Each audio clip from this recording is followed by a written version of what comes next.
pinapa-freeze na po ang aabot sa halos 5 bilyong pisong halaga ng mga eroplano at helicopter na pagmamay-ari umano ng mga kumpanyang konektado kay Congressman Zaldico. Narito po ang report ni Ian Suyu. Private jet na nagkakahalaga ng 2 billion pesos, 2 helicopter worth 1.8 billion pesos, at iba pang air assets. Pagmamay-ari raw yan ng mga kumpanyang konektado umano kay Ako Bicol Party List Representative Zaldico. Sa kabuuan, aabot daw sa 4.7 billion pesos ang kabuuang halaga ng 11 aircraft niko.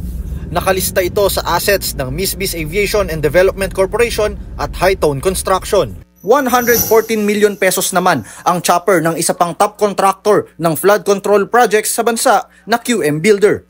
Hiniling na raw ni DPWH Secretary Vince Dizon sa Anti-Money Laundering Council na i-freeze ang bilyong-bilyong pisong halaga ng air assets niko at mga kontraktor na ito. Bukod sa air assets, pinapa-freeze din ng DPWH ang 474 million pesos na halaga ng mga sasakyan ng mga kontraktor at DPWH officials at employees na pinaiimbestigahan sa Ombudsman. Mahigit 270 million pesos dito ay pagmamay-ari ng mga diskaya. Kapag na-freeze ang mga ito, hindi na nila magagamit ang mga sasakyan at bawal din nila itong ibenta.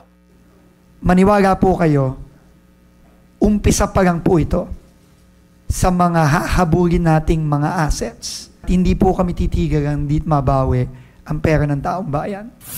Sinumite na nila ang listahan sa AMLAC, ICI at Department of Justice. 10 opisyal naman ng DPWH ang pinagpapaliwanag ni Dizon dahil sa marangyang pamumuhay at substandard projects. Ang ilan sa kanila na booking na nandodoktor umano ng mga dokumento. Kasama dyan ang mga regional directors ng NCR, Central Visayas at district engineers ng ilang lugar.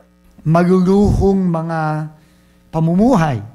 No? Meron pa kami nakita dito na gumagamit pa ng mga chartered airplane. Kung hindi sila sumunod, makakasuhan sila administratively and even criminally.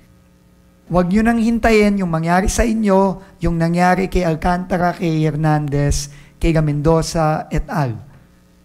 Na nung una, wala akong alam, at kumanta din pala.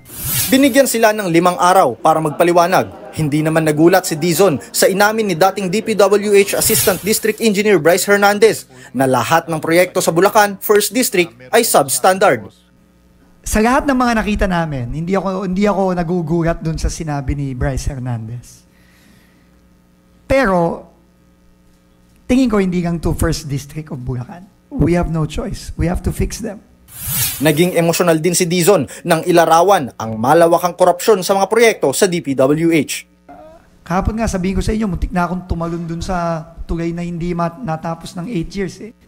Kasi parang overwhelming na masyado to eh. I'm emotional here because the gravity of this problem is unthinkable. I'm telling you right now. Unthinkable ito. Talagang grabe. At nandito pa lang tayo sa pananagot.